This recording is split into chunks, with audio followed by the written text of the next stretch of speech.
this stopped being about Trump about 5 exits back on the American Empire Highway. Trump is a brick through the window.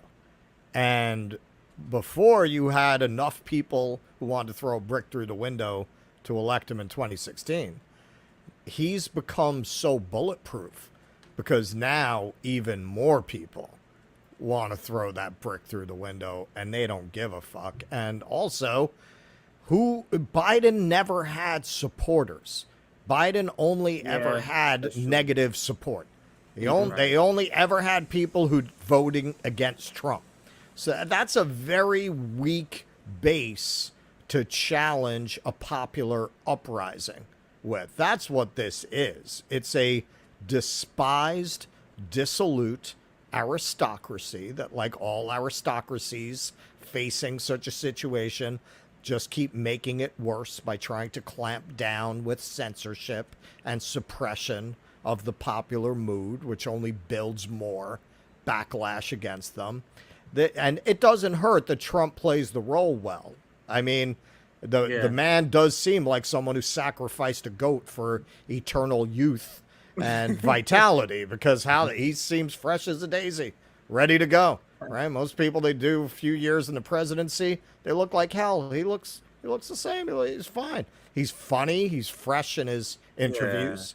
That with you put him next to the Pepperidge Farm guy with Alzheimer's that is Joe Biden, and people who didn't even fulfill the technocratic promise of what people at the very least expected, basic competence. Why not go for Trump? Like, you're not giving them any reason not to. And that's the point. And I think that that's a great segue to this. You're not giving this support, that black support that Trump seemingly has accumulated or taken or siphoned, since they say that about Green Party votes, but siphoned from Trump. I'm sorry, from Biden. If you look here, our sister, RBN sister Sabby's tweet here, and I think all of us, I think 3 of you I've seen, 2 of you I've seen your tweet about this, but look what she points out here. Trump has 20% support from black voters. With every indictment, he gains support. The media made Trump look like a martyr. Ask people in the hood how they feel. You'll hear different responses from mainstream media or corporate media. Follow the thread. Now, look at this here. This is amazing. Do you understand? Like, I know these numbers only because we've been dealing with these numbers, probably all of us. If the president, a Democratic president, is not getting an 80 percentile of black support, they are not going to win the presidency. He's getting 61%. So let me just read it, and then I'll pass it to you for your comments, and then we'll go through this thread that Sabby put together. 91% he had in 2020 black support. He's at 61% according to the latest Fox News poll in 2023. And then look at the difference with Trump. He had 8% in 2020, and then this year, in the same poll, I'm assuming that they're referring to 20%. Go ahead, guys. That's unheard of. Go ahead. That's what I'm talking about. Well, the thing is, like, look, okay, first of all, Trump getting 20% in 2023. Can you go back to that image up there real quick? Yes, I'm sorry. Go ahead. Yeah, yes. So, again, look at that. In comparison from 2020 to now to 2023, that is absolutely devastating and humiliating for the Democrats, who for years pandered themselves to the black community, saying, oh, yeah, we care about black voters. We care about black issues. No, they don't. And then number 2, this is something that Sabby talked about as well. Notice 61%, 20%. Where's that other 10% at? Where is the other, or dare I say, the other 20% at for voters? Because either half of that is non-voting, half of that is probably not voting, or the other half is voting third party or independent. Right. So that means not only is Trump getting 20%, but that means there's another 20%, or there's another 10% that it's going all in for independence or not voting in the electoral system. And this is a sign of things to come for the Democratic Party. And no AOC or Pramila Jayapal or Bernie Sanders can convince us that Biden is a better candidate, because the Democrats have abandoned black people. They did more of that than abandon black people. They abandoned everyone along their entire base. This is the end of a political party, and we're witnessing firsthand. And I, for one, have to applaud it. Keen, wait, Russell. Sorry, holy shit, I got Joe Manchin now. Sorry, Jack. Yeah, like I said, Keaton's not going to be around anymore. You know what I'm saying? Sorry, Russ. Sorry about that. I screwed up. Yeah, I mean, as CJ was saying, like, for anyone who doesn't know, I think most people in this space know 20% for a Republican. That's crazy. Fucking unheard of. That is unheard of. I think you got a combination of things that are making Trump so bulletproof. You know, part of what I've mentioned a few times, which again is kind of generational. You've got this moment is reminding me a lot of the moments before the Reagan backlash. You know, there's the sense that the cultural revolution has gone too far. You've got that feeling, not only as they would like to lead you to believe among white MAGA people, among a lot of people feel that way. There are a lot of conservative people from a lot of communities who don't like a lot of what they're seeing. You've got, it depends on where you are. I mean, here in New York, it's not, I don't feel like things are dangerous, but you got San Francisco has no stores downtown anymore. Right? And we can talk about why that is, but in terms of how that impacts voters in different places, you got the same thing. New Orleans, all these places have shut down. They've left. You know, there are a lot of cities around the country now that are crime ridden. And, you know, our take is going to be, well, that's 40 years of neoliberalism. But the voters really don't give a shit about all that. What they want to know who's going to fix it. And the Democrats are the ones who are getting blamed for it, as they were towards the end of the 70s. And people turned to Reagan, a lot of people turned to Reagan as a solution, right? He's going to come in and fix it, and he's going to make things make sense again. There's that same feeling of people feeling like the country is spiraling out of control. It's scaring me. The economy sucks just like the 70s. Working people are suffering just like the 70s. Interest rates are off the hook just like the 70s. And they're saying, yeah, man, is a mirror. It is a mirror image. You know what? I never even thought of that until you just said that, and I was just having flashback. This is a mirror image. Both of these guys are actors who are now swept into power, who have this mandate by this conservative mandate. Doesn't Trump have a conservative mandate? We call it MAGA. You get what I'm saying? Right, like, this is like the same thing. And the same thing that precipitated the Reagan Revolution is some of the same themes that are happening now. What are they laser focused about? Trans people. What were they laser focused about right after gay rights in the 80s because of AIDS? The Reagan Revolution. This is some of the same things. Same thing with black. So we're coming out of the 70s with a lot of black power themes. So you're talking about same sort of things happening right now. This is like, I'm having flashbacks when you said that. I never even placed it that way. But this guy right here on screen, I'll pass it to Nick. I think one of you, I couldn't hear one of you. Well, what's really just to finish up on that point. Yeah, go ahead. Because I was a little kid, but I can remember the transformation, and I've said this before on our show. If you didn't live through it, I think it's hard for people to imagine how quickly the entire culture can be transformed. Like, you would not believe how fast we went from bell bottoms to Back to the Future. You would not believe how fast we went from Frank Zappa to Madonna. It was like, boom, boom. Within 4 years, the country was unrecognizable after Reagan got elected. So you're not just talking about an election. What I'm talking about is a conservative cultural backlash that almost sweeps away the last 20 years. You know what was going on that was a big part of that? The police state, Nick. You think this shit is crazy now. They would show up to cities with batarams, armored trucks rolling through the cities. They will be having shootouts on the street. this shit, like, so I'm starting to now, this is kind of heightening my sensibility about what's happening. Well, I history already thought doesn't this was sort of repeat a itself, but it sure does revolutionary rhyme, though. time, but go ahead. Go ahead, Well, kid. well, history doesn't repeat itself because there's always, but there is a rhyme. It's to a how- rhyme. Yeah, it's a rhyme. So in other words, Yeah. we look. I mean, at the end of the day, I mean, human beings are still the same. I always look at it like, think of it like a stage play. The only thing that's changed so far is the props and the things that we use in this great act that is the tragedy that is humanity. I mean, we're still seeing man's inhumanity to man and the corruption that's running unchecked over us. I mean, we know what to do to make things better, but again, we have people in power and a media that is dictating to us how to think and how to feel. And somebody like Trump comes along, and I think at this point he's probably more effective of being a wrench, be it not the best kind of wrench into the system, but enough for us to talk about it and what we can do afterwards, because you can't reform the system from the inside. It just can't be done.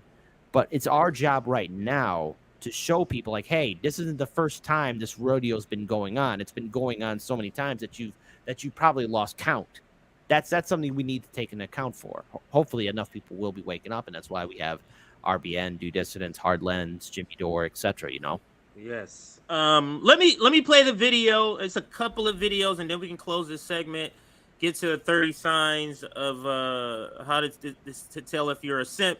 This is some good insight to those. I mean, if you're a campaign person, this is some good sort of anecdotal stories, insight to what's happening with people who are turning to the Trump campaign. So let's listen. It's only 45 seconds. They are all short. They're not over a minute, but let's listen. This indictment is causing Black people to support Donald Trump more. They had a video of Trump going down to be indicted in Atlanta, and there was neighborhoods of African Americans cheering for Trump because they understand how they have been done by the system. They understand that their people have been attacked by the system for generations. So they see this attack on Trump and they relate to it, and it's causing most of them. All I saw on TikTok was people supporting Trump. And I think this indictment that this corrupt DA did is going to backfire. It's going to have droves of people that support him that never would have supported him before. This indictment is... any reaction before I play the next video? Had you heard this before? Had you heard this? I'll put that out to everybody. Had you heard this sort of sentiment before? And if not, speak on it, or whatever other reaction you have. Go ahead. Well, I just want to keep mine real short on this one. But in regards towards this prosecutor, I've said this on my show, and this is a warning to all these liberals who are going to probably be wetting themselves if it comes to fruition. Mark my words. They better hope to God that these prosecutors and everybody else is trying to go after Trump are squeaky clean, because if there's any scandal, any kind of break in their shield wall, and Trump walks out of this, he is going to be such a force and with so much political ammunition that he will truly be impossible. It won't matter what he said between 2016 to 2020 or what he's saying now. Trump will become an unstoppable force. So my warning to vote blue, no matter who. You wanted this. You wanted him to go behind bars. You wanted a mugshot. Okay, you better hope your football team that you got are squeaky clean. They don't have any scandals, because if they do, if there's anything that could cause Trump to walk away and all this is behind him, I'm just only going to laugh at them. But you witness a whole bunch of meltdowns and witness a lot of people crying again, because Trump will become so unstoppable, and it'll galvanize his supporters as well. You know, I'm going to be careful how I say this as a guest on someone else's channel. The deep state, I believe, is not going to allow that man to be president again. Enough said. Okay. Yeah, they're that against it. I wouldn't be surprised if that's the case, because they are that against him. If they're willing to throw these many indictments, they're willing to do all this stuff. They are that. I mean, they changed laws. They changed the law in New York just so he can add the rape case. But let me play this video so we can move along the show and get to the next segment here. Here, this guy kind of says it more plainly without any sort of political analysis, but let's listen. I don't mean no harm, and I don't give a damn who this offends, But if that nigga Trump get convicted of this crime and he can still run for president, I'm voting for his ass. I'm voting for that nigga. I'm voting for him. If that nigga gets convicted and he can still run for president just to see what the fuck he do, because that nigga funny now. Trump is funny as hell. I'm voting for him. I'm telling you right now, okay? So just miss me with it. Make America great again. Oh. I don't mean no harm. Yeah, that guy's the best. Man, it is. Go ahead, Nick. I think, Nick, you were going to chime in. Go ahead, Nick. Yeah, I haven't chimed in yet on the story. I told you guys before, man, if we wanted to get 1 million subscribers in 2 weeks, we would make videos like these guys. Yeah. This is all we have to do. You guys got to remember, being black Trump supporters is where it's at. But the polls show the substance gains. So it's not just the social media trend, right? Now, I'm a post-duopolist. I see these videos and I kind of cringe because how you guys fall for this bullshit. But I will say this. Black people, led by liberals like Al Sharpton,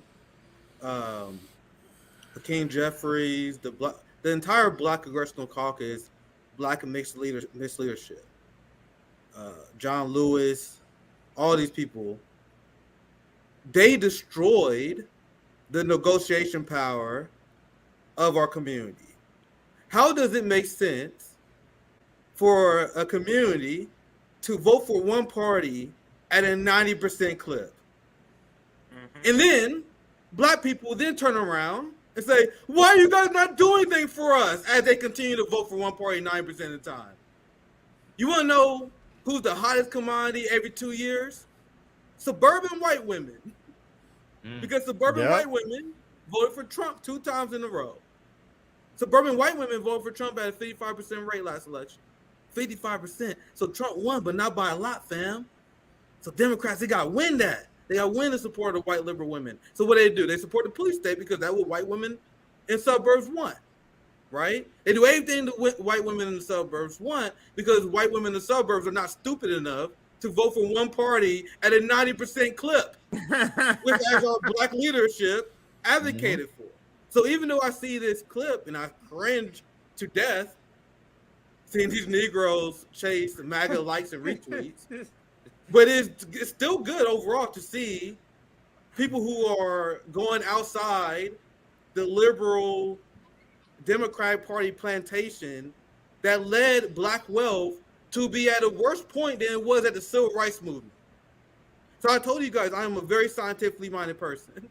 So if we voted for the Democratic Party and black wealth soared, nigga CJ, I'll be phone banking right now. I'll be trading for the and we had the evidence, right? That's how I am. Well, y'all hate my ass. I'll be like, nigga, you see what Joe Biden did for black wealth? But that's not the reality. The reality is black wealth was tanked under Barack Obama and Joe Biden. You know, black people are 91%. I'll report on this before. I'll get you in, kid. I know I'm ranting. I'll get you in there, kid. I'll report on this before. 91% of the unemployment claims are black people since April. So Bidenomics is not working for our community. But you have charlatans like Al Sharpton and many of these people at the March for Washington that was endorsing Joe Biden. Yeah, they are stealing our people out to a party that's doing nothing for us. And now they're not even pretending to do anything for us because people vote for Democrat at 90% rate, which is why Dr. Cornel West scares the shit out. Because he's finally giving a lot of these people who've been on the plantation for a long time another option, right? But Kid, I know you want to chime in. Well, you know, there's one thing interesting to point out that many people, especially, black voters, are looking to leave the liberal Democratic Party. And yes, okay, so they're talking about Donald Trump or supporting him. But there's been an interesting phenomenon that's been happening for me personally. I've been speaking to libertarians and, dare I say, Trump supporters, and I've been finding my conversations far more pleasant, or dare I say it, again, even going forward, more open to talking about third parties or leaving the two-party system than I ever would have with liberals, vote blue no matter who, or Bernie Sanders supporters says we got to be pragmatic. I've been finding those conversations to be more pleasant. Now, I'm not changing anyone's mind, but I'm getting the same response back of, I didn't think about that before. you're bringing out a good point. I didn't really look at how the two-party system's screwing us over. I'm still going to vote for Trump, but why would it be like this? And again, it's just been simple, gradual steps. And I found more advancement amongst that group of people who are associated maybe with voting for Donald Trump than I would with liberals. And that has been such an interesting. I don't know how it's been for you guys, but I've been speaking to far more open-minded conservatives and Trumpers and libertarians than I have ever with Democratic voters. I mean, maybe this is something that post-duopolists like ourselves can take advantage of and say like, hey, you don't have to vote Republican either. You could do something far grander.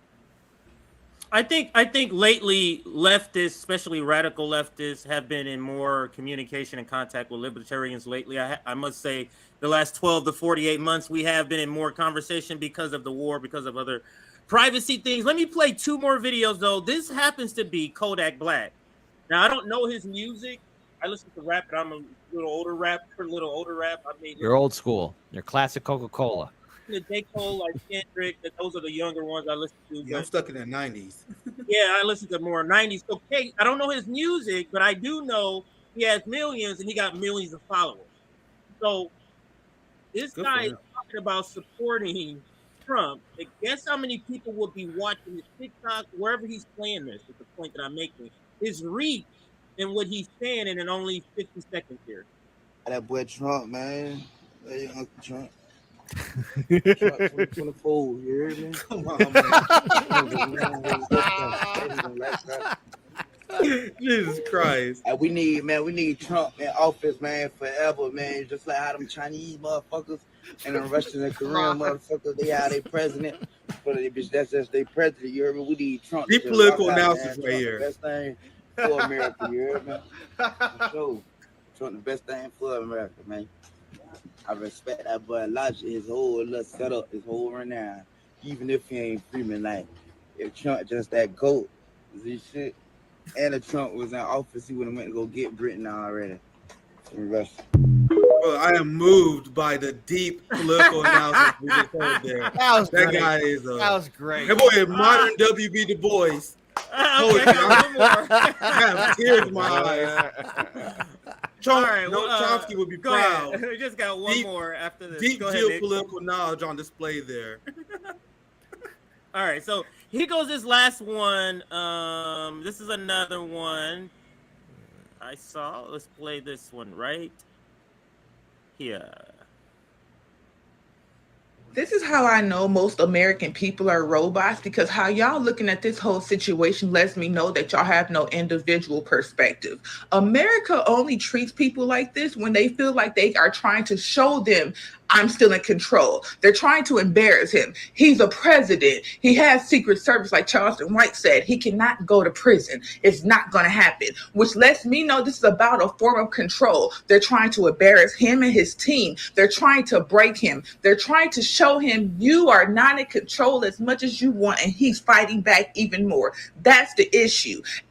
Like, is it possible that she could be projecting what's happening to her as a black woman onto him? Because I'm just saying, I'm just throwing it out there. I'm not a therapist or anything like this, but go ahead.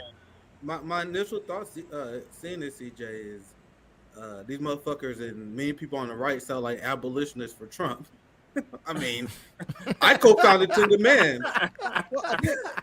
Ma'am, I co-founded Ten Demands. I'm pretty consistent on that. That's why I had the positions I do on Trump as I do, because I don't trust the system inherently, right? So I want her to bring this same energy, and I'm not saying she don't, because I'm not aware of her work, but I want our brothers and sisters to bring the same energy regarding civil asset forfeiture, which steals millions and millions of dollars of our wealth every year.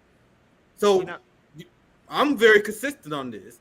I'm just confused by the law and order, capitalist, authoritarian, big state loving police state bootlickers who all of a sudden, they sound like they read 10 Demands when they talk about Trump prosecution. Well, anyway, go ahead. I think this image of Trump, this mugshot. Look, how many people are really engaged in politics like ourselves or our audience? Okay, because again, this is something that we've never seen. Normally, when a politician has their mugshot, that's the end of their career. They're embarrassed. Not and anymore. they're put aside. Trump broke that mold, and he's still going forward. Americans never seen this before. The only thing close to it is Bill Clinton saying, "I did not have sexual relations with that woman." Yeah. Monica Lewinsky, and then he still goes on. But Trump, however, again, so many indictments, so many courtroom dates, so all this other stuff. I mean, the man might as well have a suite in every single courtroom in America, not to mention having extramarital affairs with adult actresses and all that other kind of stuff. But I mean, this is somebody that people haven't seen, and I think many Americans are shell-shocked, like, okay, he's still going forward. He's not embarrassed. He's not doing, "I'm so sorry for my actions." Like, no, I'm going to keep going forward. We haven't seen this in quite some time. I can't think of any other president. Well, but this is what I'm saying. I mean, Trump. It's not about Trump. It's about fuck this system. Yeah. That's it. I don't think it goes any deeper than that. Have you seen anybody here articulate a case for Trump in terms of his policies? Mm-hmm. It's clearly this glee about who hates him. And this is where you can really see how blind our aristocracy is. Yo, everything you speak against becomes wildly popular. And you're not scared of the pitchforks coming? You speak against Joe Rogan, his numbers go through the roof. You speak against Trump, he's unbeatable. He gets stronger with every indictment. Doesn't that tell you maybe it's not about Trump? Maybe it's not even about Rogan. Maybe it's about you. You don't like it. They'll embrace it. Spot on. All right, let me finish the video and then we'll close this here. And I find it weird how y'all want me to care about his taxes. Y'all want me to care about him groping women. I don't care about none of that. It ain't got nothing to do with me. Everything that they're trying to go against him for is his private issues. When Biden is still president, he's giving all of our money to Ukraine. The issues that America, the Ukraine people have issues with, lets me know why they treat y'all how they treat y'all. Robots. That's not good for Ukraine. This is how I know most. That's not good for Ukraine support. Who cares about Ukraine? Bad. God damn it! Again, let's just be very clear here. Ukraine is that friend that keeps on coming to your house, knocking on the door. Hey man, can I borrow $100? Hey man, I promise I'll pay you back. I promise, man. I'll do whatever I need. Just give me some money. Yeah, Ukraine is your broke friend. Ukraine is Karen. Ukraine is Ken. Ukraine is that bum person. Okay. Wow, Ukraine. It's worse than that. It's your bum friend. Spending the money on freaking prostitutes and coke. Yeah. Hey, you guys see that? Booger sugar. You guys see that Zelensky said, he like, guys, I'm willing to have elections if you guys give me like $5 billion or some shit like that. Like he said, so essentially he's saying, if you pay me, I'm willing to have democracy in our country. I'm sure those elections are gonna be pristine, free, fair, clean, all good. I gotta look at the exact number. I'm gonna do a segment later on it. But Zelensky essentially trying to bribe the West and saying you're not gonna do elections unless you get a certain amount of money. Now, my last thoughts on the last segment to round this thing out. Doesn't it feel good to be a post-duopolist who watched this election with nothing but intellectual curiosity and using it as an opportunity to educate people, right? Like, I could not imagine the amount of stress I would be under if I was a Biden supporter. Hell, if I was even a Trump supporter. I think a lot of this bluster and boasting here from them is them nervous as shit, right? Because for us, we don't have to be nervous. And one thing I'm gonna say, and I'm interested in your guys' pushback if you have any, is I don't want you guys to underestimate the Republicans' ability to fuck shit up. Oh yeah. Now understand, do not underestimate the Republicans' ability to fuck shit up. Also, do not underestimate the strength of Trump derangement syndrome.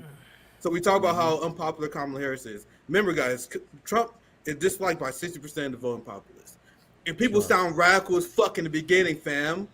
People sound radical as fuck in the beginning, fam. Do you guys know that Jill Stein hit 7% in the polls at one point? Because people were like, oh my God, Hillary versus Trump again? I'm not doing it. I'm not doing it. And then they saw an ad from a Democratic super PAC talking about how bad Republicans are. Then they said that you're going to see a clip from Donald Trump saying something stupid. And then all of a sudden, the Trump derangement syndrome. If you guys think it's bad now, fam, wait till June next year. Wait until Trump does a rally and you see all these MAGA sycophants doing crazy stuff. Wait till the Trump derangement syndrome really kicks in, fam. So that's what I'm saying. Go ahead, Russell, if you want to chime in. But do not underestimate the Republicans' ability to fuck things up. I still think this is very hard to predict because I think electoral politics is unpredictable capitalist bullshit, right? When it comes to two parties where the empire wins no matter what. Who knows who's going to win in a situation where the empires benefit no matter what? That's why it gets be in our position, because if Joe Biden loses, I'm going to laugh at the liberals. If Donald Trump loses, I'm going to go ham at MAGA for losing to Kamala Harris 2 elections in a row. Yeah, God damn it. How did you do that? Anyway, go ahead, Russell, and then we get Kid in here. That might come my final thoughts on the last segment. I think that as in war, in politics, morale is decisive.